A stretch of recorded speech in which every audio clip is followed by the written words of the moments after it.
then we will also get the faith and taste of listening to them.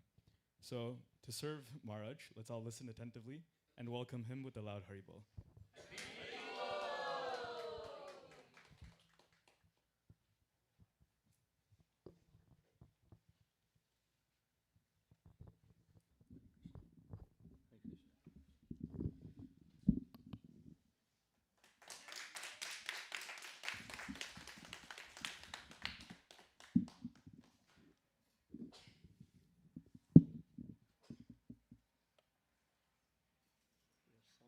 The computers is connected. Maharaj is not. Okay, that's good.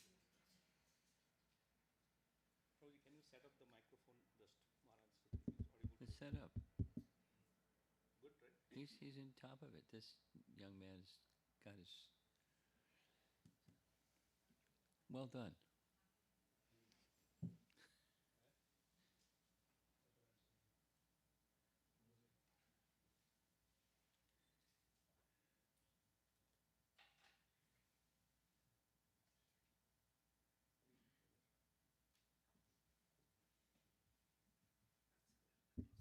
No, no, no, no, no. This is good.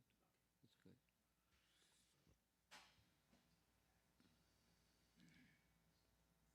I'm just going to wait till everybody gets settled, especially our sound man.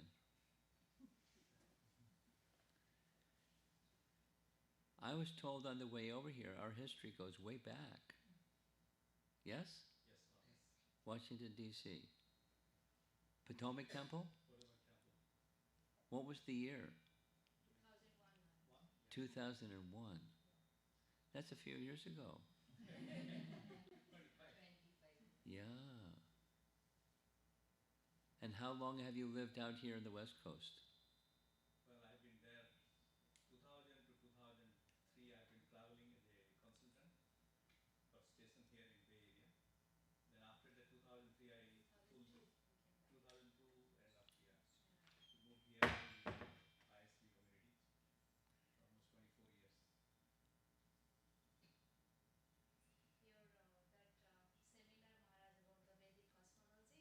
Vedic cosmology. Vedic cosmology. Here in 2002 or 2003 we attended. That was ancient history. Yes. At the Potomac Temple. No, here. Here only. Here. When? 2014? 2002. 2002. Here. You two have good memories. I have a terrible memory. We do a lot of services, Maharaj. So we do one or two services. You can remember. Crown Plaza, I think, in Milpitas. Kailas and Gaurav, maybe might remember. Okay. Kailas Ramaswamy. Okay. We moved back to India. Some bells are ringing. Faint memory bells. What about you? My youngest son. And you Chicago and. University of Michigan, so when you're there for that program. Oh. What are you doing now? I'm still there. I'll go back in the fall. Okay. Well, I guess we'll be seeing. Hopefully, we'll be seeing you, because you're still with the university program, I'm sure. And I visit, so I'm sure we'll see. Okay. Krishna permitting. Well, just on the car ride over here, I pulled up the flyer one more time to make sure I got the topic right, and I saw the same flyer outside because coming in the door. Did you select the topic? Yes, Maharaj. Okay. Okay.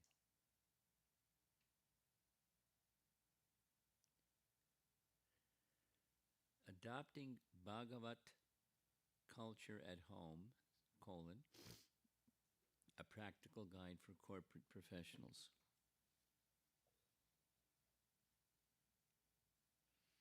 I saw a lot of corporate professionals at the San Jose Temple on Sunday and the Saturday before that and the Friday before that. It was like, it's a mob of young Indian professionals, corporate professionals.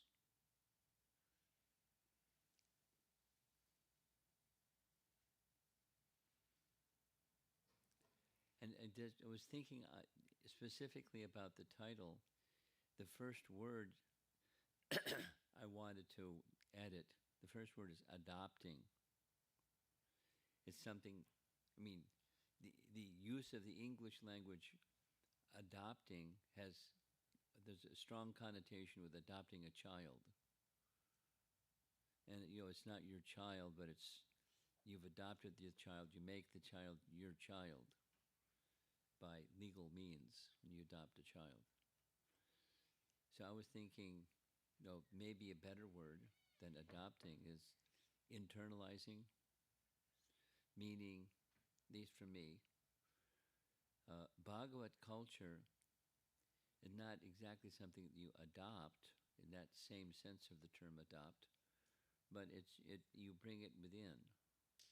It's like the Bhagavatam itself is not just a book of knowledge. It's certainly a book of knowledge, but it's something that by reading, reciting, and living with the Bhagavatam, it goes inside, and it guides one's life, everything, all features of life.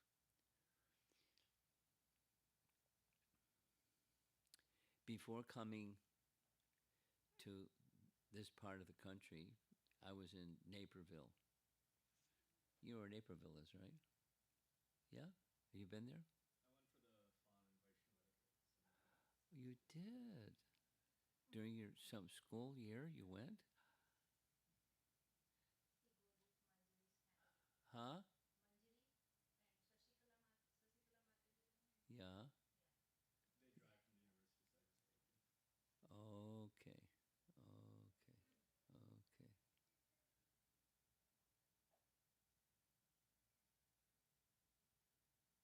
Well, I was in Naperville before coming here, and someone in the audience, Jamuna Jivana by name, and his wife Sri Radhika, he asked a very similar question.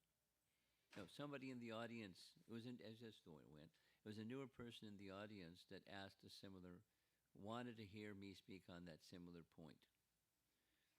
And in the audience was Jamuna Jivana, said, long ago, I asked you that question, and you gave a very succinct three-part answer. I thought that would be a good place to begin for this audience, and then embellish. So the 3 points that he mentioned that I said to him some years ago, like 20 years ago when he was beginning his career. Strong sadhana, of course, strong sadhana has different parts. Certainly it has the part of chanting, strong chanting, hearing Srimad Bhagavatam. Of course, Bhagavat Dharma requires, or it's intrinsic to Bhagavat Dharma is the Srimad Bhagavatam. So sadhana of careful study of Srimad Bhagavatam and serving the elevated devotees, the mission of our founder Acharya, and those who are, this is my answer to Jamuna Jivana, those who are senior Vaishnavas to you, who you look up to and admire and respect, try to serve them. And it's Vaishnav Seva. These 5 points, many of you have been around a while. And according to Rupa Goswami, there's 64 items of devotional service. And of those 64, 5 are most important. And according to Rupa Goswami, any one of these 5, with some absorption in one of these 5, is sufficient to prompt or move one to the stage of spontaneous devotion. And serving of the Vaishnavas is one. And hearing Srimad Bhagavatam is another. And chanting the holy name is another. And living in Dublin, California is another. Whoops. Living in a holy place, like Vrindavan and Mathura, is mentioned by Rupa Goswami.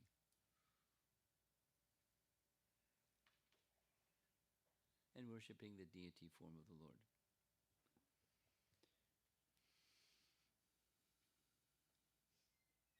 Since you were attending the Vaishnava etiquette seminar, maybe you remember, maybe you don't remember. Do you have a good memory? No. The main topic for 5 classes was Canto 3, Chapter 29, Explanation of Devotional Service by Kapila to Devahuti. Oh yeah, I remember that one. And in the course of explaining, he Kapila Dev, gives a very succinct, very similar to Rupa Goswami's definition of what pure devotional service is.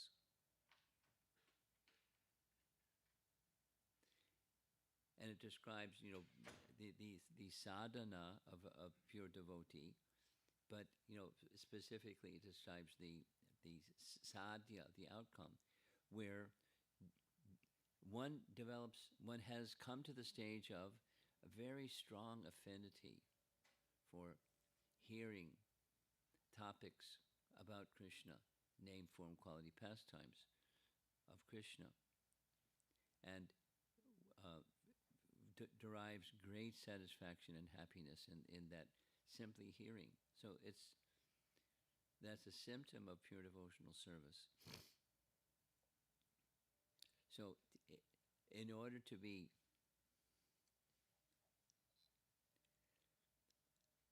for corporate professionals, or for others that aren't corporate professionals, college students, and whomever, housewives, and whatever, whomever.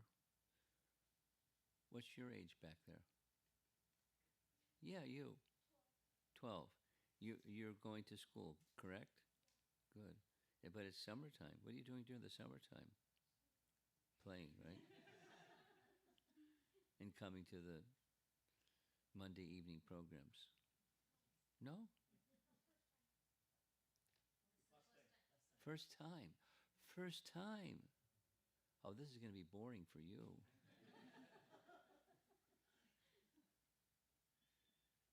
You're not a corporate professional, that's the topic. Maybe one day you'll be a corporate professional. So you'll be ahead of the curve, right? Okay.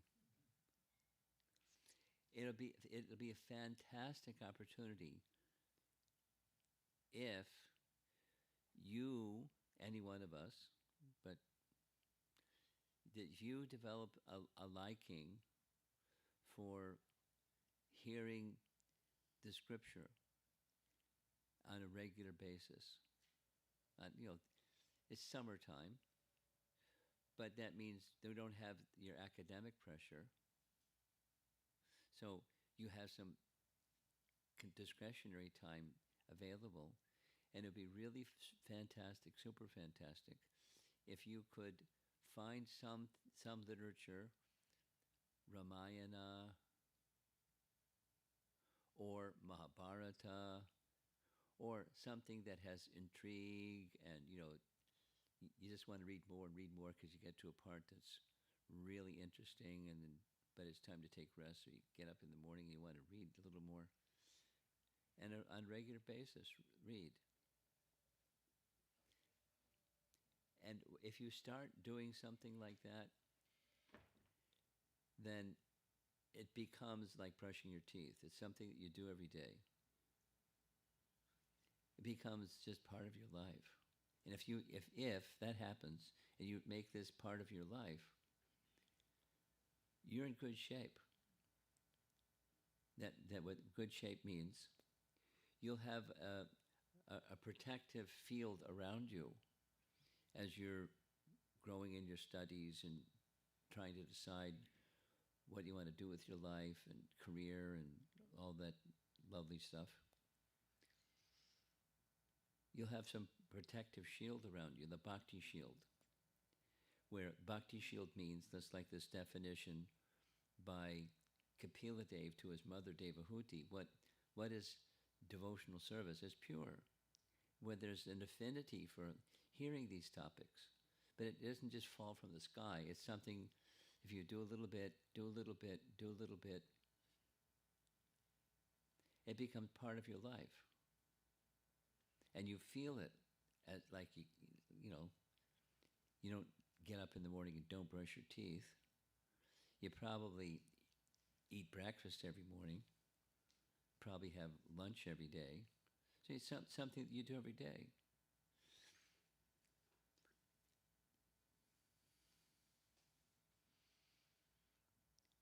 And if you do it every day, then what something that will probably happen is probably your experience at the university by your whatever bhakti that you have from your childhood, and it's now in your college days. It has an infectious way of attracting other people who don't have that exposure from their early age to find it attractive. Like kirtan, from all cultures all over the place in the world, people like music. It's just one of those things. They like eating and they like music.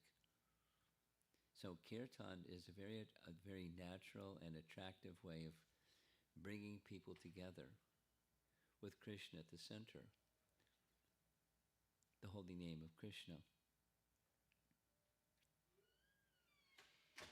On the Sunday before I came here, Madhava, the kirtanier, Madhava, celebrated nice devotee from Mauritius. And he's going to be, so he was having kirtan for 2.5 hours at the Sunday feast. After the lecture, he went on for 2.5 hours. Actually, he was a feature, and I was the speaker. I did the Hari Katha, and he did the Hari Kirtan, or Harinam. And it's quite natural. So the topic of the Bhagavad life, bringing within oneself, not just adopting one's life to Bhagavad culture, but bringing within one's life. So chanting the Bhagavatam itself, and serving elevated Vaishnavas, finding such persons, hearing from them, and trying your best to assist them in some way that you understand is their affinity, their life's mission, and assist them with their mission. And it's a way that one can go through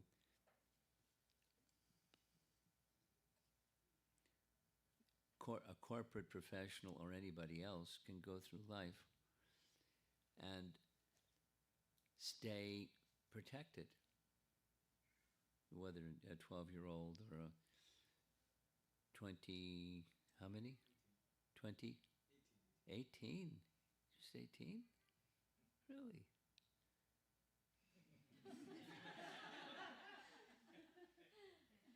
Okay, I'll believe you.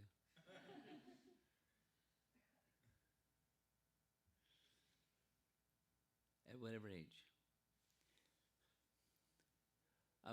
With this, the principle that I just am sharing, I want Yamuna to speak something about her experience of working with a young lady who came to her home for a program. For 15 years, she was around devotees but didn't have a regular practice of reading. And she got infected by Yamuna, and she's part of a reading group of 8 ladies, and she reads some number of pages of Srimad Bhagavatam every day. And wow, this young lady was like an electric bulb, high illumination. She was really happy, bubbly happy. Could you share a little bit that journey for her? Is she a corporate professional too? She's not, Okay. but she's a professional. Yeah, she's been around like really around devotees and going to the temple and programs for 15 years in LA, but never had a taste for reading. I met her when we were out on Harinam, and she was wearing Tulsi and was like, I didn't know you guys are around here, right? And so for years, she's been just coming to our programs here and there. And I started a reading group. I invited her, and she was like, oh, I don't really have a taste for reading. And I was like, just try it. It's 8 pages a day. If you read 8 pages a day of Bhagavatam, then you finish in 5 years, right? So we started for Purushottamas, the beginning, and she was very hesitant. And very quickly, she's really started looking forward to it. I read in the mornings. We don't read actually together, but we have a WhatsApp group and we discuss also. So people can read when they want. But she said she's just started really looking forward to every day. And now she has a notebook because she's writing down questions and realizations. So when Maharaj was coming, she said, can I bring my notebook and ask questions? And she was very excited to be able to have someone to ask the questions to. So I think the key is, she didn't have a taste, but she just was like, okay, I'm just going to start doing it every day in 8 pages. It's very doable. It's like can take 15 minutes to a half an hour, depending on how much you want to reread or really take it in, or what part you're in, how many purports. So I think the key is just starting. She just started with something that was very doable, and she very quickly developed a taste. So that's been an exciting experience for me to witness. And then I get more inspired because I get to see her getting so inspired, and it's like the taste is just contagious. And I asked her to speak about it because the enthusiasm, Rupa Goswami teaches, Utsahan Nischayat Daryat, etc., 6 principles that enhance bhakti, and enthusiasm is number 1 on Rupa Goswami's list. And wow, was she enthusiastic. Shoo. Like, it was very special. As she's expressing appreciation, I'm also appreciating. And the questions weren't like super profound or, really lengthy, but they were very personal for her, things that she had read and things that she had some doubts about. I remember one of those doubts about questions was, what about people that are deaf? Because there's so much emphasis on hearing, but what about people that are deaf? Are they like in the garbage can, or what happens to those people? And the answer is, it's very simple. There's the physical, piece of flesh on the side of the head, and then there's the auditory sense that has a spiritual dimension to it, or the spiritual ear. We had a little discussion about that. Here's a quickie. Out-of-body experience persons relate from different, medical, car accidents, something, whatever the circumstances, and they're out of their body, looking at the scene and describing auditory, visual, memory, what's going on out of the body, looking at their body. Below, if there's a car accident and bodies are sprayed out all over the sidewalk or the highway, anyway, etc. Hearing is assisted by the ear at the side of the head, and if hearing is bad, you certainly can get a hearing aid. But even if hearing is gone, the hearing, as long as the soul is present, there's a spiritual ear, and there's hearing on that platform. And she was relieved and very satisfied. So, in other words, thanks in living in corporate America, because that's what the topic I was asked to speak about. it's messy. It's very complicated, and rarely, for the most part, spiritual. You may run across a few spiritually minded persons here and there, but it's generally the opposite direction type of people, generally, and it's not wholesome. And as far as creating an atmosphere that's assisting your developing bhakti, anukulyasya sankalpa pratikulyasya varjanam. We're told by scripture to accept things that are favorable for bhakti and reject things that are unfavorable for bhakti. And corporate life is not favorable for bhakti. And many, many, many, might say most, but certainly many, many of our devotee community people are involved in corporate America. That's why it's an appropriate topic to speak about. And I use the phrase, the protective bubble or protective shield. Through developing bhakti, then automatically that's something that happens. One is protected. I wish for you protection as you go back to school at the age of 12. And one of the ways to help you being protected is not just blessings from a sadhu, but you taking up the effort of hearing. There's if you like to read, that's fantastic. But there's lots of audio recordings that you can hear, and enjoy. Do you like to hear? What do you like to read? Yeah. Oh, good. Fantastic.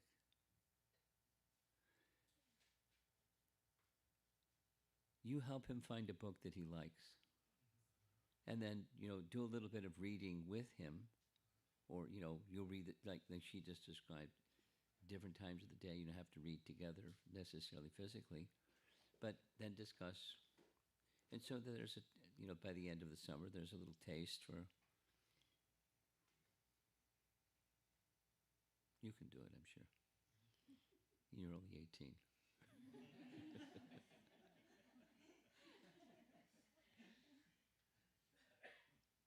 First time here?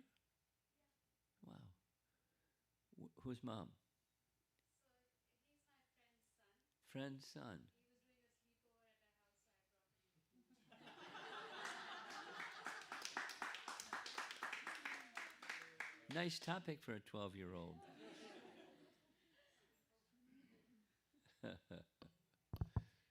Good, we're a little flexible with the audience that comes.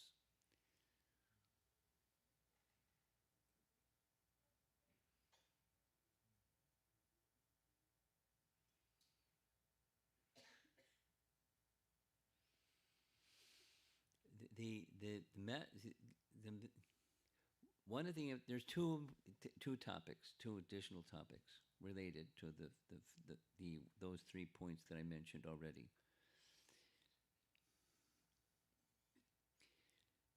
The message of the principal message of Srimad Bhagavatam happens to be the same principal message of Bhagavad Gita. Their messages aren't different messages. We had this discussion at San Jose for at-home programs. There is a term, Paribhasha Sutra. Paribhasha Sutra, you all know what the meaning of sutra is. A little short saying, a terse aphorism. And in that aphorism, there's knowledge. You just have to unpack it. And you have to have an acumen, a subtle intelligence to understand a sutra, spiritual intelligence to understand a sutra. So the Paribhasha Sutra is a very short phrase, or an aphorism, or a short sloka, that summarizes the essence of a book. And to understand the purpose and the meaning of the book, you must understand that Paribhasa Sutra. And the Paribhasha Sutra, for example, of Srimad Bhagavatam is the verse 1.3.28, which says Krishna is the source of everyone, everything. Krishnastu Bhagavan Swayam. Ete Chanksak Kalapungsa. Krishnastu Bhagavan Swayam. Now, chapter 3, this is a little education. Chapter 3 of Canto 1 is one of the responses to the 6 questions that come in Chapter 1 of Canto 1, Srimad Bhagavatam. And one of those 6 questions is, what's the, please give a description, O Sutta Goswami, please give a description of the incarnations of Vishnu as they appear in this world. The avatars of Vishnu, please. So that's what chapter 3 is, the avatars of Vishnu. And Krishna is listed amongst all the avatars of Vishnu. We had this discussion in one home program over the weekend. So one fellow was asking, why is it that you Hare Krishna people say that Krishna is the source of avatars, whereas it's commonly known in India that Krishna is one of the avatars of Vishnu? And the answer is pretty simple. It's right in Canto 1, Chapter 3. Krishna is listed as one of the avatars of Vishnu. And Vishnu is an expansion of Narayana, and Narayana is an expansion of Sankarshan, and Sankarshan is an expansion of Balaram, and Balaram is an expansion of Krishna.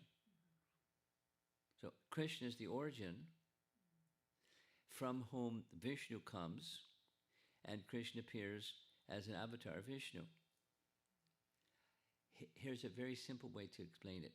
Most of us sitting in this room came through the door that's right around the corner.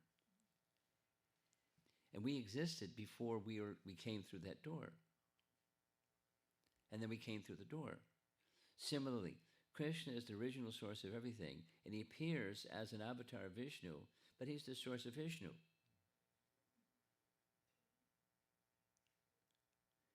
And that's the verse. That's the Paribhasa Sutra of the entire 18,000 verses of Srimad Bhagavatam. And if you don't understand that one, you're not going to understand the Bhagavatam. And if you do understand that one, it's the key to understand all the rest of the 17,999 verses of the Bhagavatam. You must understand that one. And so, similarly, it's a standard that you can say it's a rule, or it's a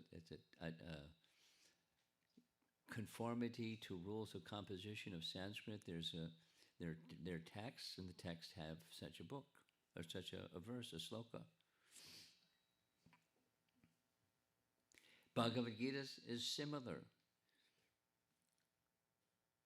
Aham sarvasya prabhavo matak sarvam pravartate iti matva bhajante mam bodha bhava samandita. So to understand the Bhagavad Gita, it's necessary to understand that verse, which says Krishna is the prabhava, the source of emanation of everything, sarvasya. Sarvasya means everything, matter, spirit, and his own expansions.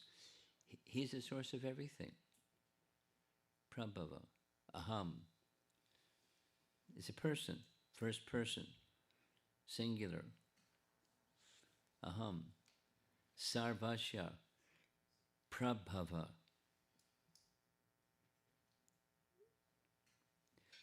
So one needs to understand Krishna is the source of everything. And once that is understood, then everything else can fall into place. And if that's not understood, it's all confusing. Very confusing.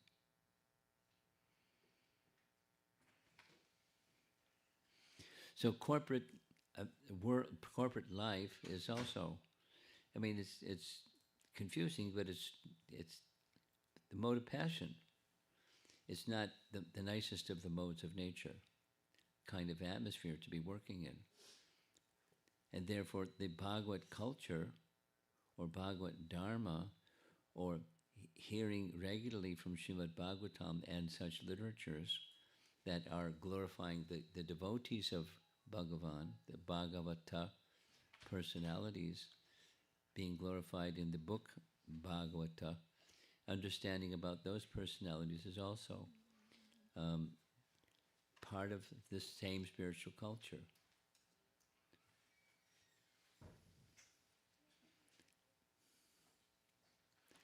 Just like, here's something to illustrate the same thing. Just like yesterday at the Sunday feast at the ISV temple, I spent the first 20 minutes just describing one personality, a great Vaishnava, because it's Bhagavad Dharma. And that great Vaishnava, his name is Vishwanath Chakravarti Thakur, and he's a godsend personality. There was a time, in one of the examples, there was a time in the history of the followers of Lord Chaitanya that the veracity, the existence of the disciplic succession in which Lord Chaitanya came and the followers of Lord Chaitanya came was being put to question by some Sri Vaishnava scholars. Without the history, repeating the history. But Vishwanath Chakravarti Thakur was present. He was very elderly when that situation arose. And it was out of envy and competition and, material malice that was going on. But he was approached to please resolve this. And instead of going because of his age, he sufficiently educated Baladev Vidyabhusan, who was younger, who was his Shiksha disciple, to go to Jaipur and sort it out, please. And so the protection was from bhakti. Bhakti was being challenged. Chaitanya Mahaprabhu's bhakti was being directly challenged by, people of substance that just didn't know who was Lord Chaitanya. So they thought they were right. And then they ended up saying, you're right. By Bhakti Shakti. So same, corporate life is has its riskiness. It's not conducive, or as in Prabhupada's language in the Bhagavatam, surcharged with opposition. That's a good way to describe corporate life in America today. Surcharged with opposition for spiritual well-being. Surcharged with opposition. Without naming, such as this and that and the other thing and the other thing. Oh, one of the other considerations that I had mentioned to this devotee that 20 years ago asked how should he protect himself being in corporate life in America. Your food choices. Very important. I mean, it's true in college. It's true for those of us who travel a lot. And those of you who are grahastas, there's probably a few grahastas in the room. There are situations in your life where you're invited, you find yourself in a situation where you're being asked to have a meal and you don't really know what's in the meal. And you don't want to offend the other person. And you're used to taking only Krishna Prasadam because our acharyas tell us it's one of the essentials. It's one of the essential teachings of Rupa Goswami. Jiva Vegam, controlling the tongue. Atakshi Krishna Namadi Nabhaved Grayam Indriyai Sevan Mukhi Jivadao Swayameva Svaratyadaha. Control the tongue and you can control all the other senses. Don't control the tongue. Good luck. Your senses are going to control you. So control the tongue. And eating and vibrating are the two functions of the tongue. So this is advice to those who want to be immersed in Bhagavad Dharma, not just adopt it, but be immersed in Bhagavad life. Be very careful about your food choices. So I'll just share a little bit, to drill on the topic a little bit, because I was recently with someone who was saying, yeah, but. So this is advice. You can use it as much as you find it fits. If the shoe fits, wear it, as they say. When you're in the corporate sector, you're carrying bhakti, and there are a lot of people that aren't. So you can bhakti-ize, or spiritualize, or infect, in a good sense of infect, people with bhakti shakti. Because otherwise they're not going to get it. They'll do with the mode of passion thing that corporate America is made up of. But if you can inject by your personal speech, one of the functions of the tongue, and your behavior, things, choices that good conduct, act as one who has character would act, your speech and your conduct, and your food choices. Because that's an issue. Anamaya, one of the first, according to the Upanishads, the very, very first level, not even for human species only, but for all species, food, Anamaya.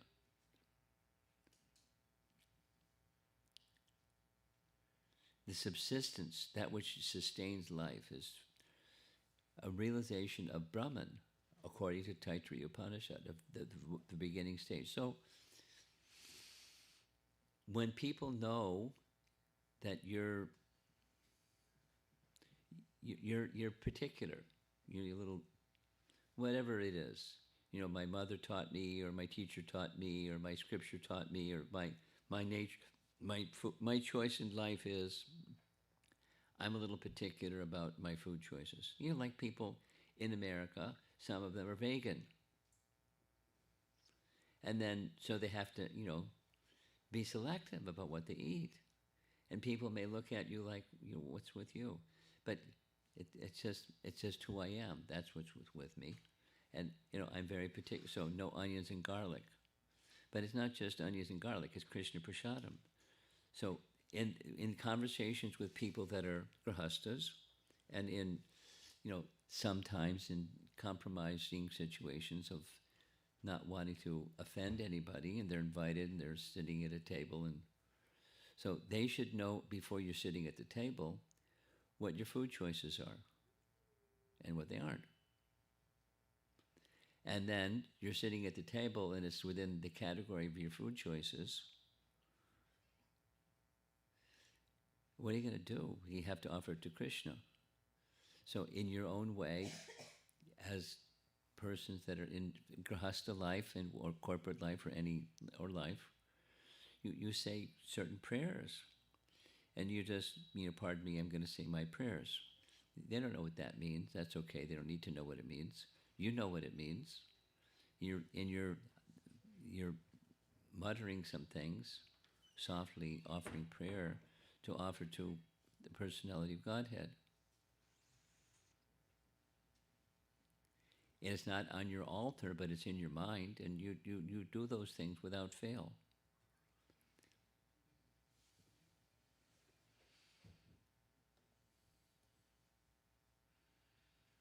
Here's a little example. I'm not a grahastha.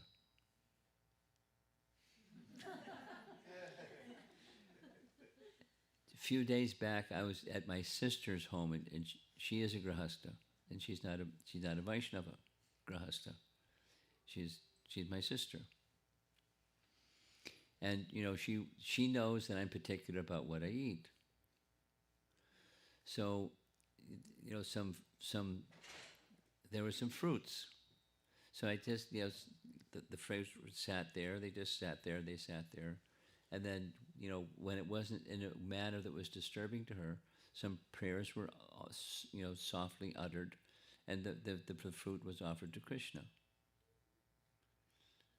And then some of the prasadam was brought from Juana's home, and she took some of that, and I took some of that, and there was no disturbance, there was no insult. And you all can do the same. Grahastas and corporate people can do the same. And by doing that, you're transmitting knowingly, purposefully, or otherwise, you're transmitting bhakti to others. Because they may ask, why don't you eat this or that? And what are those prayers that you're offering? People may or may not ask such questions. But the door is now open for you to give an answer because they asked the question.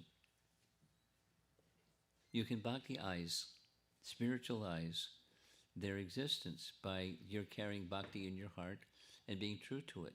Be true to yourself and be true to the line of disciplic succession that you're part of. And it's protection.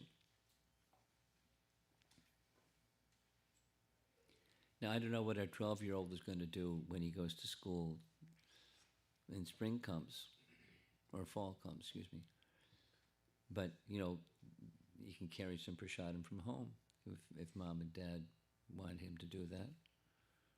And, by principle, and people could say what, the other kids can say whatever they're going to say, but, if he has a principled sense about himself, then that's my food. The other stuff, no thank you. Thanks, but no thanks. Politely. So learning how to do like that, that's nice.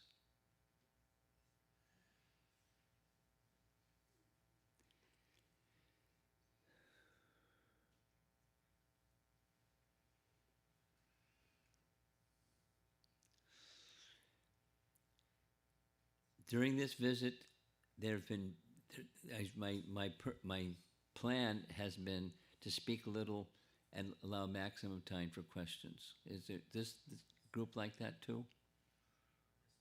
Okay, so I'm going to stop speaking and invite all of you to ask whatever topics you like. We'll see if we can respond to those topics.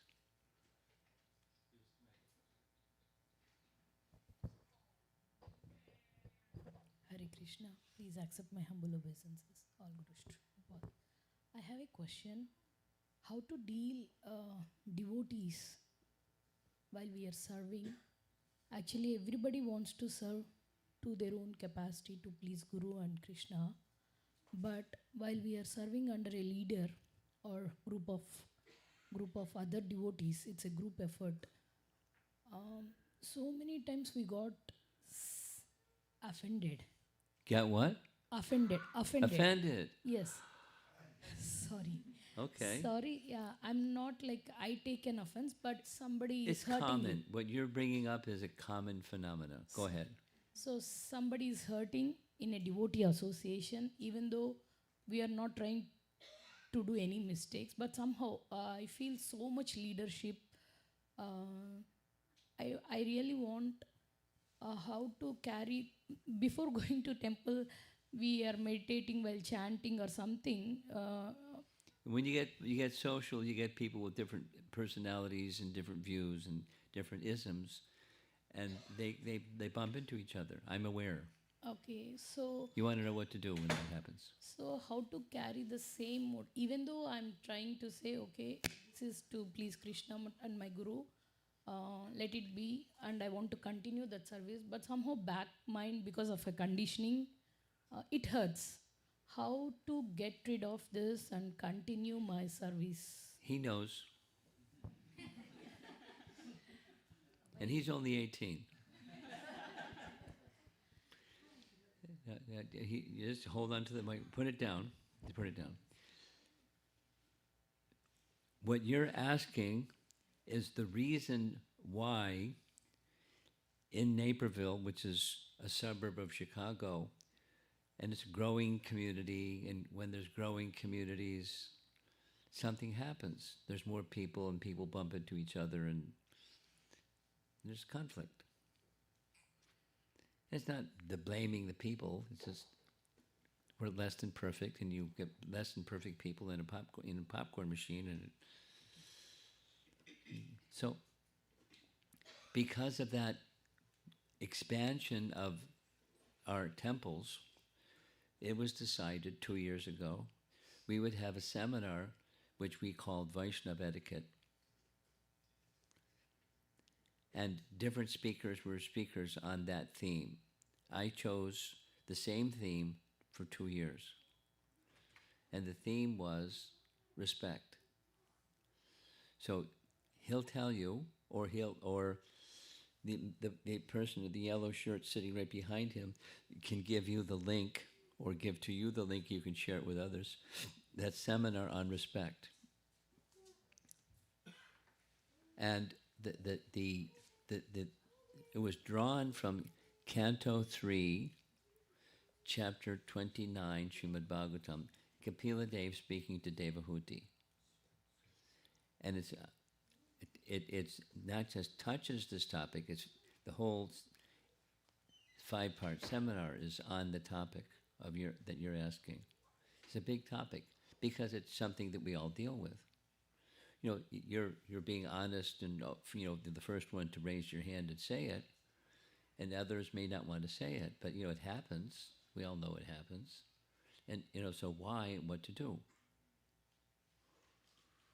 That's the seminar, and the what to do is respect, and the foundation of Vedic culture is respect. And without Vedic culture, you get America. Or the Wild West. Whereas, the Hatfields and the McCoys, and they're shooting it out in the OK Corral. It's like wild. It happens in where there's the absence of culture, or Vedic culture, or absence of respect. So respect has different dimensions, and it's in this whole seminar. And those who are cultured people, they know what respect is. And people that don't know what respect is, they're uncultured people. You get pardon me for saying so, but well-educated people are not necessarily cultured. Even the non-resident Indians that grew up in India, the culture in India has also diminished. It's Kali Yuga, and everything that's good gets diminished. So they have some faith, and they also have some confusion and some bad culture. And now they've come to America thinking, corporate life, money, wealth, and with it, happiness. And it doesn't happen. It's right in Bhagavad Gita. Yehi samsparsha ja bhoga dukkha yonaya evate. It's right in Bhagavad Gita. Samsparsha ja. There's the expectation of happiness from the senses contacting sense objects. That's samsparsha ja. Samsparsha ja. Born from senses contacting sense objects, the expectation, happiness. Instead, dukkha yonaya. That the yoni, the place of birth of dukkha, is expecting happiness through senses contacting sense objects. Welcome to America.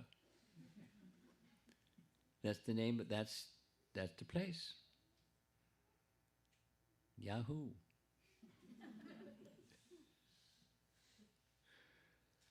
And then they get a good education so they can get the career and get the this and that and get the stuff and get a sense of entitlement, and without culture. It's sad. Misleaders misleading the followers, and the followers going for it because there's happiness over there at the other end of the carrot stick. I'll get the carrot. I just have to keep going. I'll get the carrot. and then you bump into each other. There's there misunderstandings and unhappiness, and they may not say it, but they feel it. So that's the whole seminar. The cure, the cause is lack of culture, and the cure is respect. And it's throughout the Ramayana and Mahabharata. There's stories we tell. There's Bhagavatam. There's consequences for lack of culture and anticipating happiness without culture, without respect. Okay. I have one extinction. You have one more. But I can. Okay, come. go ahead. Hare Krishna Maharaj. Thank you for bringing this topic of devotee life in corporate frame. So my question is relating to corporate lifestyle. Could you hold the microphone a little further away because something happens when you get a little older. Okay. Hearing is not so good. Sorry, Maharaj. So be careful, slowly and clearly. Sorry, Maharaj. Okay. So I would like to ask, like in the corporate world, it is always like the extra mile that you do as an employee always takes you forward. So for most of the American colleagues that are here, even after going to home from work, they do have time to spend for the office in expanding or adding value or enhancing their skill set. But for a devotee, our life after work is like we get back to devotional service. Like we have 2 hours of chanting or reading, and then in sadhana, and also we plan to get up early, so we sleep early, so we cannot take anything beyond 9. But So how do we actually? But we still have a, like I'll talk about myself. I still have a desire to successfully be in office also. I want to keep my devotional life very active and firm, but at the same time, I also want to be competitive in the corporate world. So how do we balance this, or is it something that I have to do a correction to my thoughts? okay, I got that. I'm very familiar with the question. For starters, I don't like the word balance. Balance means, I call it the 2-pocket program. There's the Krishna pocket and there's the me pocket. And that's the mantra. Krishna, Krishna, me, Krishna, Krishna. And how do I balance? It's not... So, pardon me, but I don't like... It's time management. And in time management, there's a principle. Here's the principle. It's really simple. You can do this with a kid. Here's a glass jar, and here's a big rock, here's some smaller rocks, here's some stones, and here's some sand. What goes in first? They'll all fit. What goes in first? The big rock. Question, what's the big rock? And so those things that make that Krishna connection vibrant, palpable, and that impacts everything else when it's there. And when it's not there,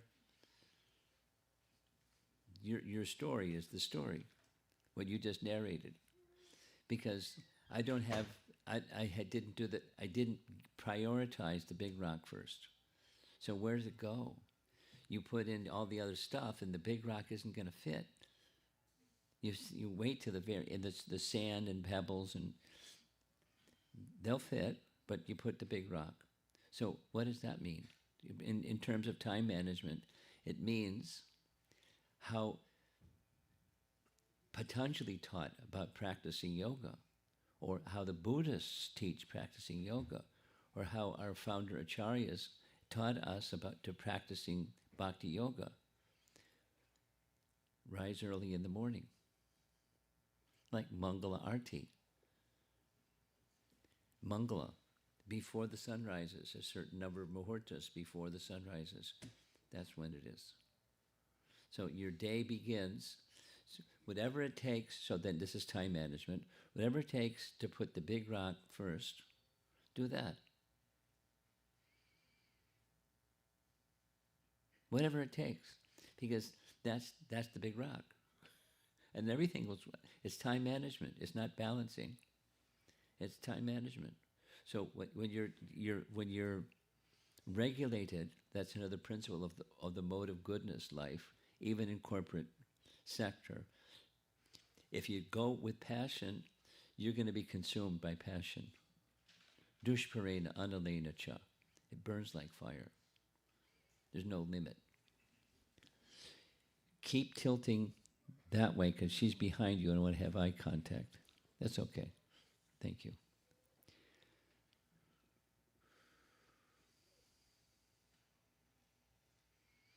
And then the rest is, how long it takes to brush your teeth, or to do making the outside of the body clean, make the inside of the body clean, and you have some time, and you just within a time frame, like Prabhupada is very regulated, busy, but very regulated, very regulated, very regulated, and good Vaishnava is very regulated. So the time that it takes for you to cook, or the time that it takes for you to name the other duties of your life, your household duties, and when it's over, the bell rings. It's over. It's over. And what you didn't finish, you didn't finish. And then you learn that when if you chant nice japa and do your sadhana in a proper way, your mind is more concentrated. And the time it takes you to do this and that or the other thing can be reduced because of being concentrated. So, and then when measure of time and to regulate your life, that's it. Then and I have to do my study, so because I do a lot of that. There's a time that's for that, and otherwise, I'm doing other stuff.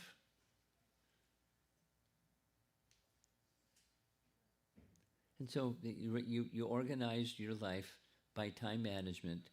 You know what the pebbles are. You know what the sand is. You know what the other stones are. So you just and be regulated. And in course of time, you may have to adjust the time allotment for this or that. But that's it.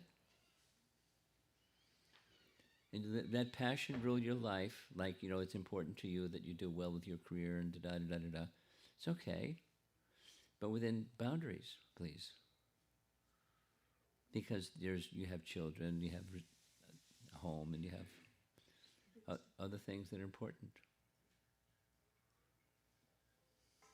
Blocks of time, I call it. In cases like, suppose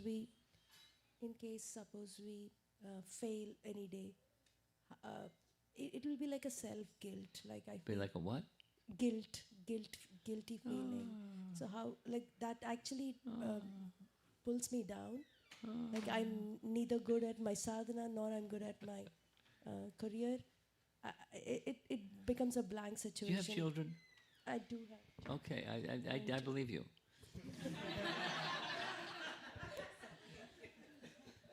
What do you do when you have a child, let's say someone younger than this young fellow, and they have a spill, they fall and they tumble to the ground, and you're there, your arms around them, and it's okay, and you get them to stand up again, however many times it takes till they can stand on their own, and it's okay. So don't. Who are you trying to prove yourself to? Yourself. It's your ego. The mind, and the mind is the voice of the ego. And the ego is, I am, and I have this expectation. So, please Krishna, and He's a loving Father, and He'll pick you up 100 million times. Don't worry. Krishna is very kind. If that's the person who you're serving, no problem. If that's not the person you're serving, unlimited problem. Bahushakayanantasya. You know the verse from Bhagavad Gita. It's 239, 241. Vyavasayatmika bodhi ekeha kuranandana bahushakayanantasya bodhayojavasayinam. So don't be in the bahushaka category. Be in the vyavasayatmika bodhi category. Krishna is to be pleased. That's it. And he's loving. So he's not going to judge you and blame you and fault you. And even if you spill and fall and tumble, and it's okay. That's Krishna Bhakti. You're to the rescue. Yeah, and all the way in the back.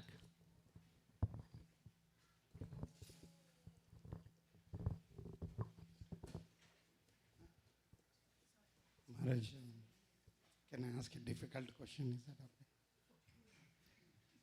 Difficult question.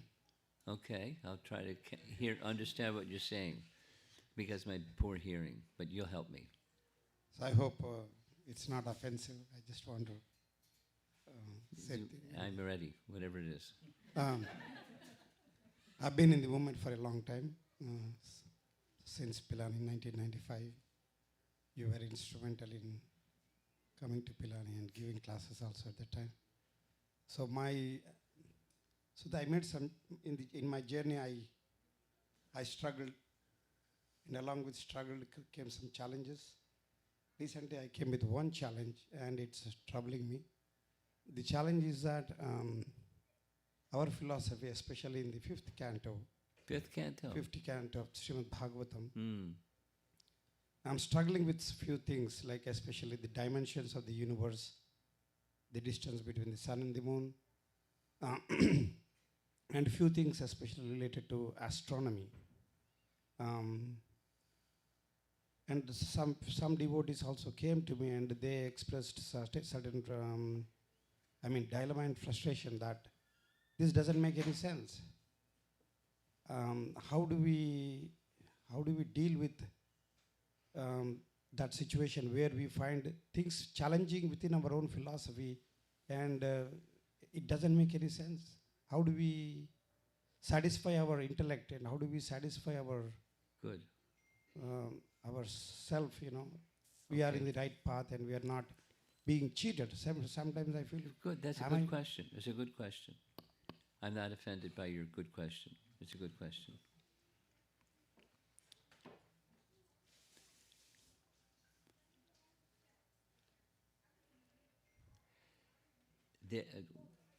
Once upon a time, I was a younger devotee, and one of the things that I had experienced as a younger devotee was a devotee, a godbrother named Sadaputa, Richard Thompson, was a university student at Cornell University, and I met him as a devotee, not at the university, but he had a PhD from Columbia University, which is a prestigious place, and he read one of Prabhupada's books and he became a devotee. And he had a brain, this is me about him. Of all the persons that I've met in my life, he's one person who I can say with confidence, he is a genius. And one of the things that he did was he tackled questions like you're asking with the background of science and math, and then messages from the Bhagavatam about cosmology. He was so gifted that Srila Prabhupada entrusted him the service of building the model of the Temple of Vedic Planetarium, the structure of the universe. So I have a very modest understanding of what he wrote, and it's not, I'd have to refresh, which I haven't done because I've been busy with other things. But my memory of what he wrote is that there's the context of the explanation of the Bhagavatam has to do with the vertical dimension of the universe, not the the direct distance between the Earth planet and the moon and the sun, but the vertical dimension of the structure of the universe. And by looking at those passages of the Bhagavatam, of the fifth canto Bhagavatam, through that lens of what is this fifth canto Bhagavatam, anyways, because it doesn't conform with our math. And so, how do you process that? Which is what I understood your question is. I recommend two things. I recommend his writings, because he, as a scientist, he liked those challenging questions, and he researched them and wrote books about them. Different points, and has recordings as well. So find out the writings of Richard Thompson or Sadaputta Das, and you'll find out the answer to that question. The second is, there's a group of devotees in Gainesville, Florida, that because Sadaputta left his body, they collectively have been tasked with making the plan for the Temple of Vedic Planetarium, which is the structure of the universe. And I could put you in touch with that group of devotees, and you could ask them A to Z, and they probably will give you, a pamphlet on that topic or any of the other topics you have, or engage in direct dialogue with you until you're satisfied you got a clear answer. It's not just an academic pat on the head, but a palpable answer. Okay. Yes. Krishna, please accept my dandavats and thank you for accepting this question. You mentioned earlier about the top 5 things Rupa Goswami mentions about like strong sadhana, hearing Srimad Bhagavatam, chanting holy names, then serve Vaishnavas, living in holy dham and worshipping deity form of the Lord. Yeah, those 5. You mentioned any 5 of them, you pick whatever appeals to you and you do it sincerely, can give you the love of Godhead, right? It can bring one to the stage of raga bhakti. Mm-hmm. And through raga bhakti, a certain type of love of Godhead can come. But it's not like snap the fingers. It's a deep affinity for any one of them, or combination. Right. So now, what's your question? Yeah, my question was like when you mentioned about serving Vaishnavas and things like that. So let's say, for example, if you have a spiritual master and they give you explicit instructions on something, right? So that becomes your mission of your life, right? Right. And then let's say, for example, you serve some Vaishnavas and you have community of devotees who are serving and they have an overarching mission for, let's say, the entire congregation, right? And they do that. So is there a certain preference around what should I... Speak slowly. Sorry. So is there a preference like when you have a direct instruction from a spiritual master and another senior Vaishnava or their group of Vaishnavas you serve, they have a different mission. You assist in their mission. Sure. Do you have a preference or how do you balance that? Okay, here's the balance word again. Sorry, I didn't want to mean that, but I'm just saying, how do you sincerely support? Okay. Respect. You are a soul, and you have a relationship with the spiritual master who connects you to Krishna, the Supreme Soul. So that's numero uno. Now, I'm, along with others, they have other gurus or other, personalities that exemplify some of the aspects of bhakti, and they emphasize.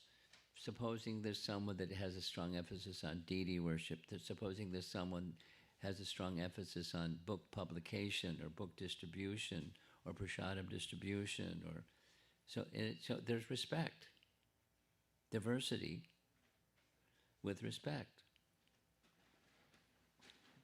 There's a little caveat, the consideration that these are in the line of Chaitanya Mahaprabhu. They actually are aligned with him and his teachings, But we have Rupa Goswami and those essential acharyas that teach us exactly what the teachings of Lord Chaitanya are. So as long as there's alignment with those teachings, you smile with respect. And you may, in addition to the primary focus that you've been given, you may assist them in some way or another, or participate in some way or another, and make sure that you haven't deviated from your acharya's teaching, or you go back to your acharya and say something. I'm being encouraged. I'm feeling encouragement to do this or that. Is that okay with you? It's a relationship. So there's dialogue, and if the response comes yes or no, then you have a clear answer. If there's further, some embellishments and some adjectives that might modify the noun, then you take that, you follow that, because it's a principle. I'm not sure I've answered your question, though. Have I answered your question? Right. You're basically saying that respect. In terms of the most important thing is to follow the direct instructions from the spiritual master. Yes, most important. Yeah. And be respectful with others that have other whatever, especially in alignment with Chaitanya Mahaprabhu's line in his teachings, his points of emphasis.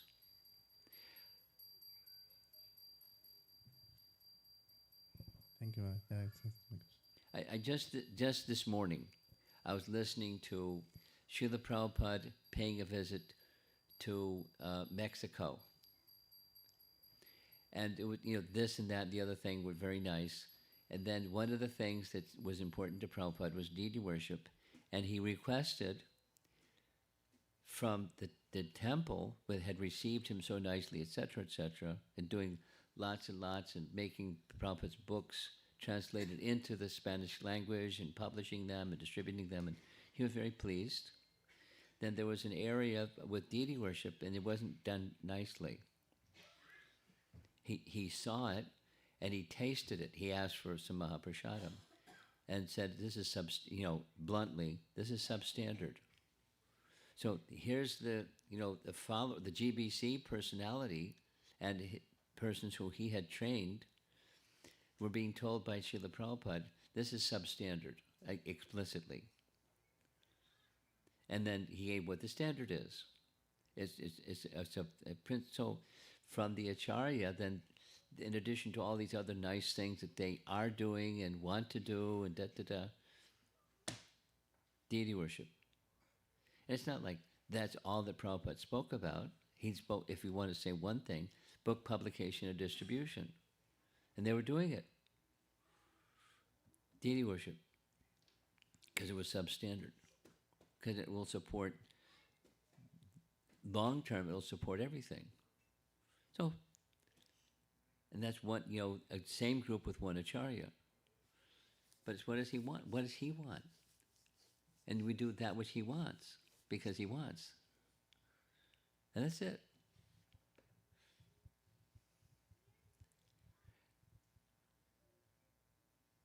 Thank you, Maharaj. You okay? Yeah, thank you.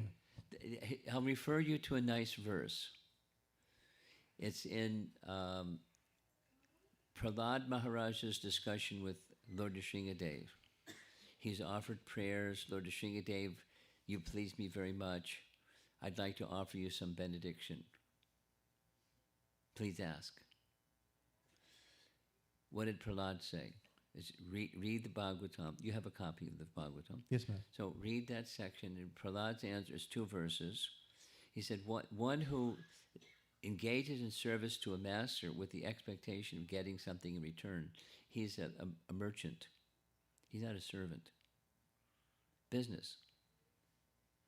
Then the next verse is, he said, don't tempt me in this way. Between you and me, there's only one thing. You're the master. I'm the servant. That's it. There's nothing else between us. And then how do we know what the master wants? From the spiritual master, we know what the personality of Godhead wants. unless you're face to face with the personality of Godhead. So he's an example. He's expressing the teaching of pure devotion. I don't want something. Don't ask me to ask for something. And then I'm a merchant. So what do you want? And that's it. That's pure devotion. Okay. Yeah. Hare Krishna Maharaj. Excuse me. I have one quick question that as our center is just opened 2 years ago and we'll be celebrating in this 2 years? Yeah, this July we'll be Okay. celebrating the second year. Okay. So my ask is, as new people coming to our center, a lot of very exposed to Krishna consciousness in the very early time. So please share your tips and some guidance how to cultivate them in Krishna consciousness so that they don't feel kind of a pressure, they don't feel that there is something injected or a little bit forced or something. So rather than developing a natural way, they develop Krishna consciousness. Being in the corporate world, they say, oh, I'm getting more pressurized, you're chanting Hare Krishna, then reading Bhagavatam. So there may be some people are more attracted, some are not. So is there a way we can understand? Sure. I get you. the question. Thank you. I'm going to tell Prabhupada's story to answer your question. The key phrase is fan the spark. So one morning in Vrindavan, there's morning walks every day in Vrindavan, and what Prabhupada did is he walked out the front gate, there was big, Haribol, Prabhupada, and out the front gate, turned right. Then there wasn't all those shops, it was just open fields. Now it's crazy. And then, walked for about a half an hour, then turned around and came back. Same, fields on either side. So when we got closer to the front gate of the temple, we could hear the kirtan. They wanted to receive Prabhupada coming back. So he looked around, and those of us that were in the morning walk, he asked, where are all the devotees? And somebody said, they're having kirtan at the gate, Prabhupada, waiting for you to come back, which wasn't what he was asking. Then Prabhupada said, when there's opportunity to associate with the spiritual master in his physical presence, one should do so. And when there isn't, one should hear his messages, recorded or otherwise. So Vani and Vapu, he used those terms. And then he looked around at all of us and said, of the two, Vapu is more important, because in the absence of the spiritual master, then you always can hear his messages, and that's through book distribution, etc., etc. Then he said, through this method of association, then what is meant to happen? And he held his hand up like this, and he said, it's preaching. Now, this is the answer to your question. Preaching means fan the spark. You see a spark, not too much. So he moved his hand like this. That we're right on the pavement, heading for the temple. Fan the spark, not too much. And then from that spark can come a flame. Then looked around and said, and a very expert person, the flame can become a big blaze. The principle that Prabhupada applied was he didn't demand anything. He didn't push. He encouraged. And someone showed enthusiasm, he encouraged more. But he didn't push. He didn't demand anything. So, same. Find in your community some people like this, and some people like that, and some people like the other. So you fan the spark. Like parenting. You have a son, you have a daughter, you have a child. What are they like? Ideally aligned towards Krishna, But, you fan the spark, whatever that is. And then that spark can become a flame. And then grow and grow and grow. That's the principle of parenting or education or training or growing. And then you're also an individual. There may be some things that you like. I had some opportunity to spend a little bit of time with Jagannath Swami Prabhu. And we know what he likes. Jainanda, George Harrison, and Jagannath.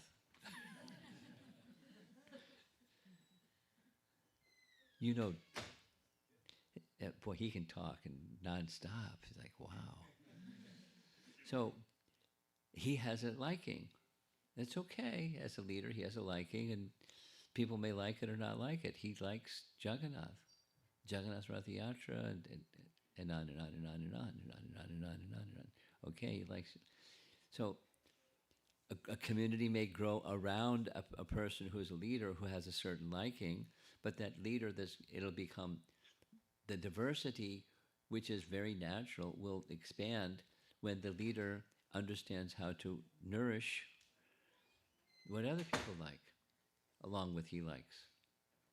Bury it, but you find what people like and inspires them, and the Krishna connection for them, and you fan the spark.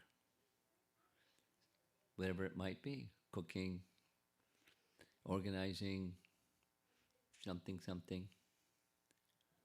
In our Naperville community, there's 2 ladies that are very gentle persons, and they're the best. They're completely dedicated to book distribution, which to me is like, it's really not their nature. But I didn't say do book distribution, that's why they're doing it.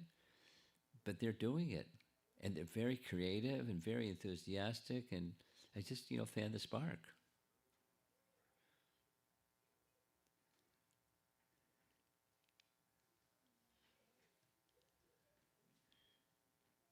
So, etc.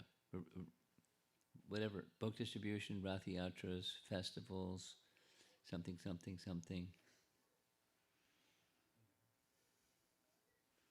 Fundamental chanting, japa, quality japa, reading Prabhupada's books after different systems of. So find ways to do that work for your community members, and kaboom, the Hare Krishna explosion. And just have to fan sparks.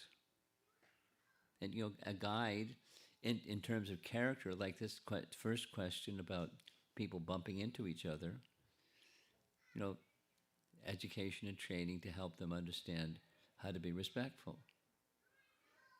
and not step on other people's toes because they're entitled to step on people's toes because they're important. I'm an educated, wealthy person. I can step on toes. It's okay. It's not okay. So, training and education on Vaishnava etiquette. Although many of the persons that come to our temples, they already have some inclination, some bhakti inclination. But they also have some baggage, unfortunately, because of conditioning. And help them get on the other side of that. Okay? One more question, and we're going to end. Yeah, you have the last question.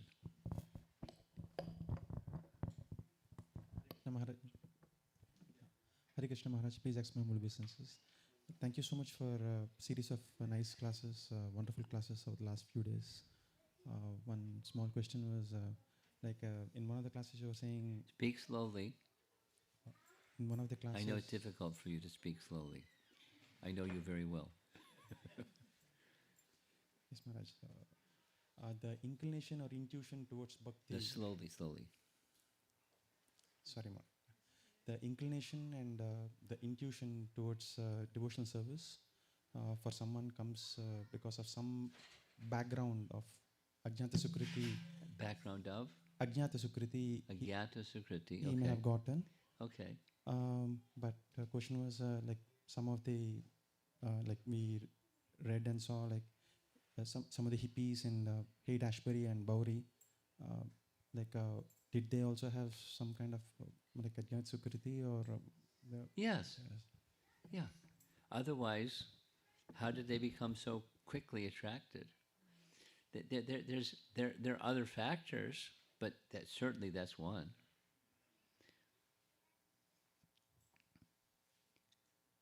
Okay, we're. You want to ask something? Okay. Okay. Okay. There's a question in the room, and then we'll do it. How many online? One. Okay. Then that's it. Hare Krishna Maharaj, please accept my humble obeisances. Maharaj, it's a very, I've been having this question for quite some time, but I just want to hear from you. When we are coming for devotion, it could be through many means. Like for some it is kirtan, for some it is some classes they have attended, maybe a lecture. Sure. For some it could be reading. So that is the one medium that has attracted them to come to Krishna consciousness. Fine. So when they become a regular sadhaka, Okay. should they hold on to that, like, because that has brought them here, like they have an extra interest in that division. So if they are not doing that, then they are not feeling encouraged more to take part, like getting into more involved. So is it advised that they can just cling on to that part, so they are getting that boost from that part of the Well, division? my experience is I'm going to take the microphone from you. Pass it back there. Oh, you have one. Okay. My experience is, and Prabhupada's teaching is, bhakti is dynamic, not static. So someone may start with one of those things you mentioned, and in course of time, through association and their bhakti growing, their affinity starts to modify a little bit. You know, in other words, again, it's the same as the fan the spark. Spontaneously, one may diversify. Spontaneously, one may stay towards one track. And it's okay, etc. And diversity is fine. So it's not steer them away from that and only towards this or something. It's fan the spark, provided it's in alignment with the teachings of Lord Chaitanya and respectful to others. Then fan the spark. Online, we're ready. Hare Krishna Maharaj. So the question is, how do we answer assertively non-devotees who ask a reference where Krishna mentioned that you should not eat onion and garlic? Oh, the onion garlic question. It's not Krishna mentions, it's in scripture. But it's the person who's asking this question, you send me a little text message, please, and I'll send you the document that has the answer to that question, and it's in scripture. It's not Krishna said. It's Padma Purana, Hari Bhakti Vilas, and other scriptural teaching, because Hari Bhakti Vilas is resourcing what other scriptures say, and it's compiled it all. But how Gaudiya Vaishnavas make choices in what they do. It's a how-to, Hari Bhakti Vilas is a how-to manual. So, you remind me, I'll send you, that in 24 hours you'll have the answer. What's the scriptural reference that says this? Onions, garlic. Okay, Srila Prabhupada ki jai.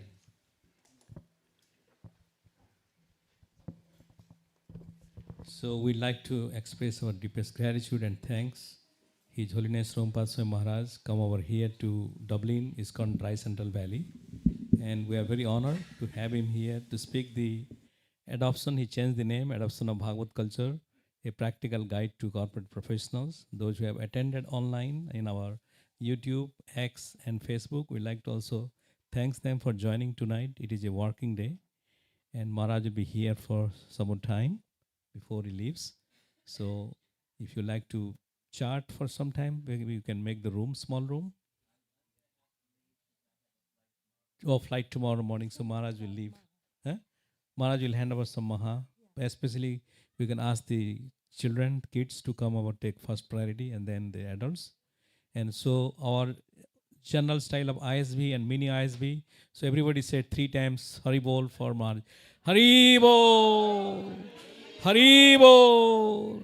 Hari Bol! His Holiness Romapada Swami Maharaj ki! Srila Prabhupada ki! Nitai Gaur Sundar Bhagavan ki! Patita Pavan Siddhati Pavan Jagannath Swami ki! Gaur Premanande.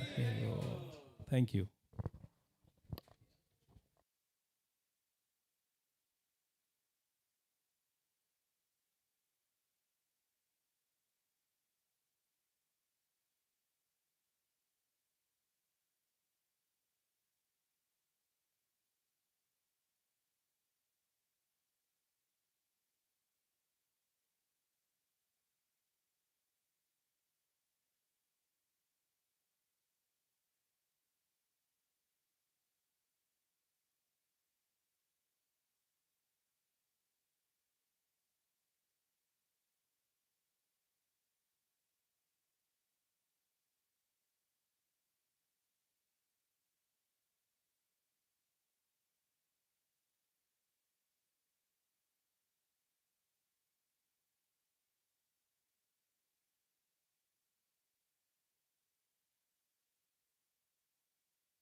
yours? You're playing? You're playing? It also is locked, but it's only locked. What? Where is this? Ram is going to sing. So that kids don't accidentally press buttons. Oh. It locks everything. How do you unlock it? Just press it? You just press it. I was just putting on the heat. Where is the microphone?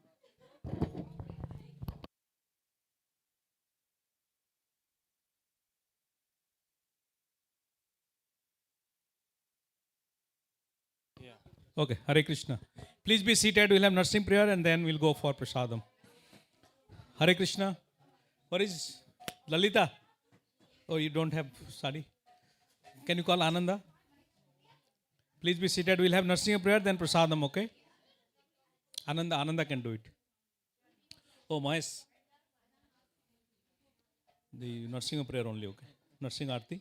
So you know this one, flower and that one. 3 things, okay? So can you make the incense? Yeah, you can offer. Yeah. You can offer, that's fine. So who are the kids who wants to sing nursing a prayer? Here. Okay, come here. Come to the front. Get a kartal. Come here. Oh, you have already? Give it back to me this way. All right, chant 1, 2, 3, start. Namaste Narasimhaya.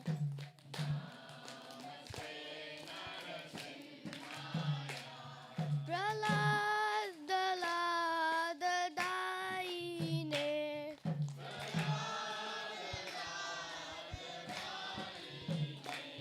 Hiranyakashipurvakshaha.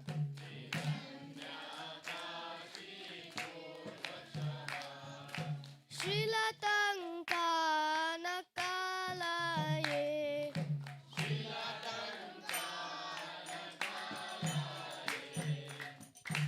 Ito Narsimha Parato Narsimha.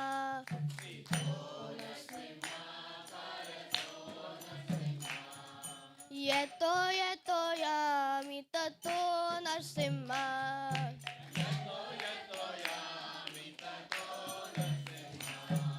Bahe Narsimha Hridaye Narsimha.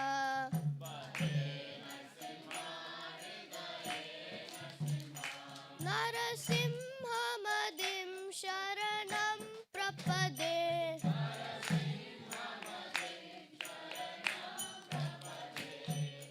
Tava Kara Kamalavarena Kadbhuta Shringa Dalita Hiranyakashipu Tanubinga Saudrita Narahari Jai Jagadish Hare Jai Jagadish Hare Jai Jagadish Hare.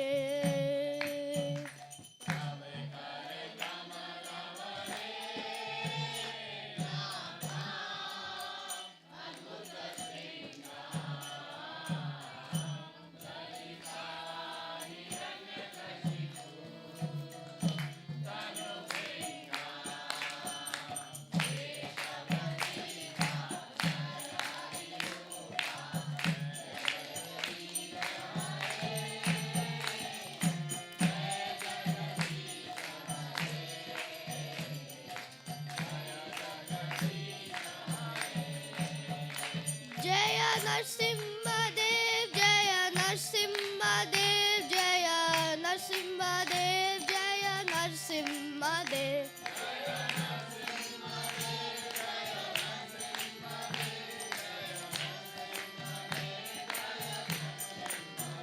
Jaya Pralad Maharaj, Jaya Pralad Maharaj, Pralad Maharaj, Jaya Pralad Maharaj.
Mahaprasade Govinde.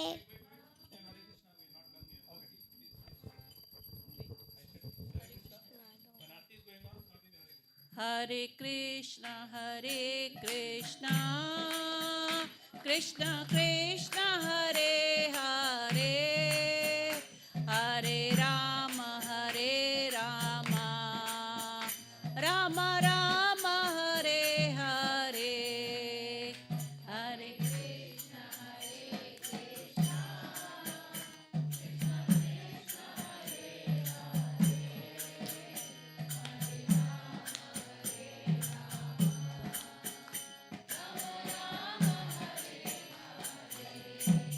Hare Krishna, Hare Krishna, Krishna Krishna, Hare Hare, Hare Rama,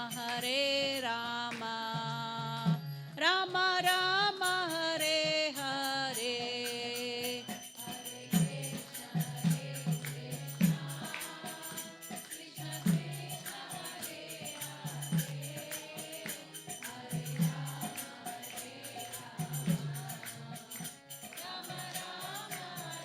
Hare Krishna, Krishna Krishna, Hare Hare, Hare Rama, Rama Rama, Hare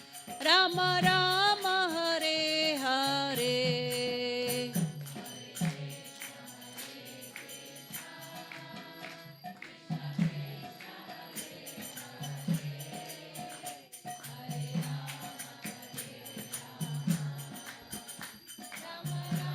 Hare Krishna, Krishna Krishna, Hare Hare,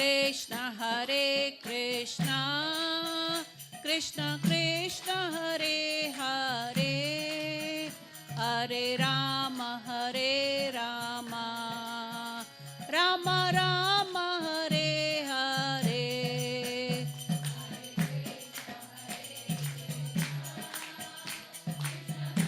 Hare Hare.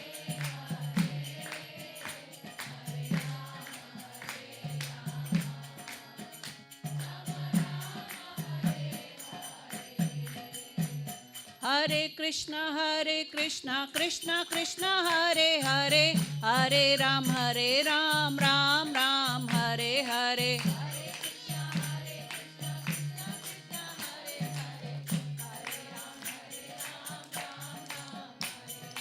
Hare Krishna, Krishna Krishna, Hare Hare, Hare Ram, Ram Ram, Hare Hare.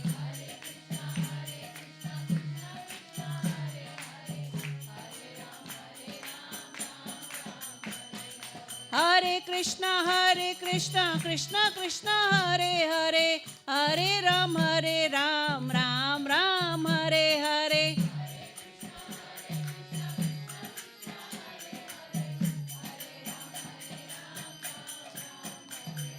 Hare Krishna, Krishna Krishna, Hare Hare, Hare Rama, Rama Rama, Hare Hare.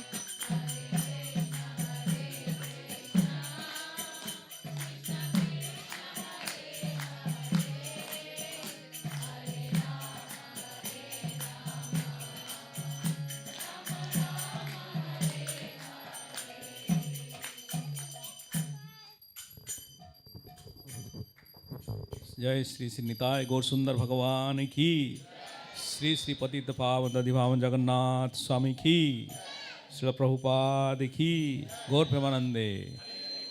So thank you devotees for joining tonight on Monday special, and we'd like to also express our deepest gratitude and thanks for those who have prepared prasadam. So I know it is who else? Sriji Priya Mataji, Prem Kishore Mataji, Devahuti Mataji.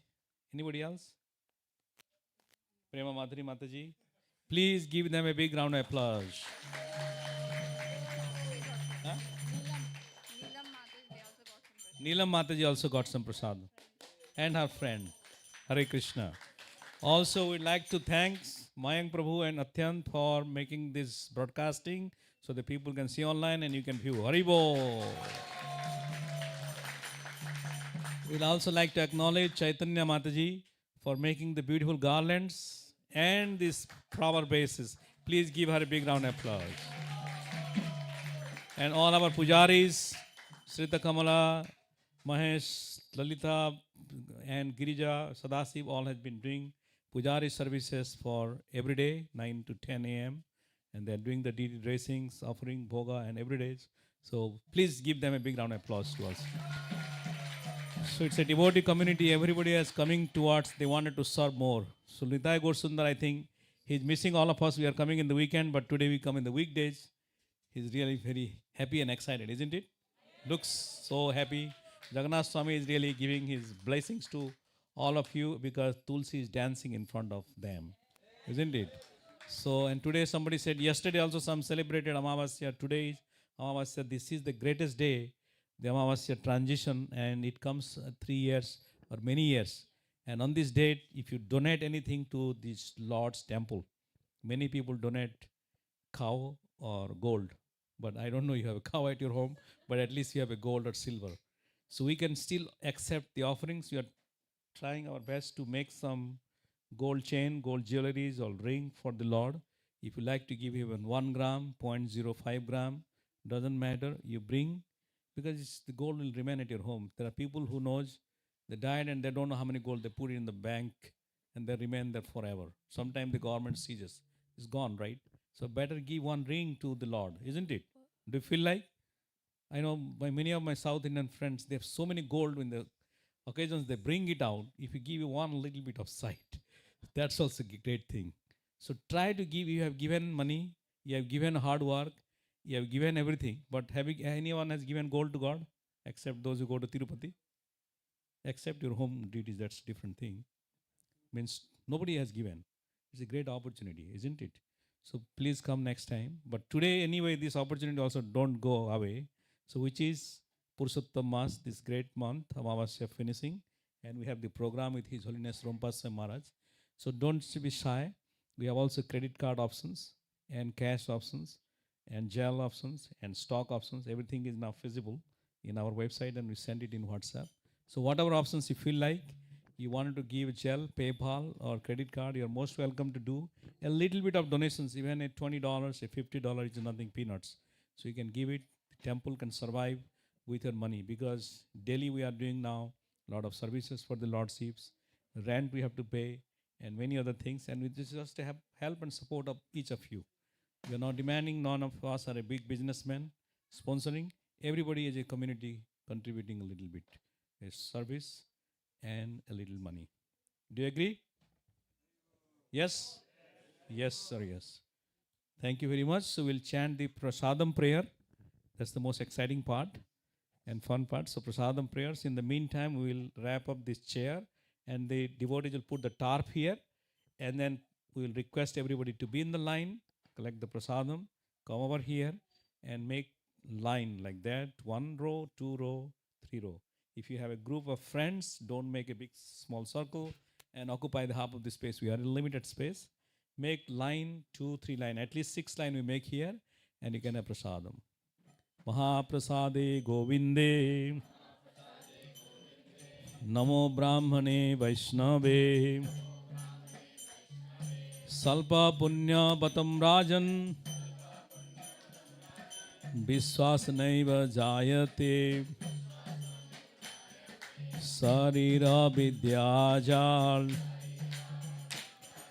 Chodendriya Tahe Kal Jive Fel Visaya Sagare Tar Madhye Jivati Lobh Maya Sudurmati Take Jeta Kathina Sansare Krishna Bada Daya Maya Karivare Jiva Jaya Saprasadanna Dilo Bhai Se Annamrita Pao Radha Krishna गुण गाओ, प्रेम डाको श्री चैतन्य निताई, जय नीमाई जय नीताई, जय श्री कृष्ण चैतन्य प्रभु नित्यानंद, श्री अद्वैत गदाधर श्रीवासादि गौर भक्त वृंद। हरे कृष्ण कृष्ण कृष्ण हरे हरे, हरे राम राम राम हरे हरे।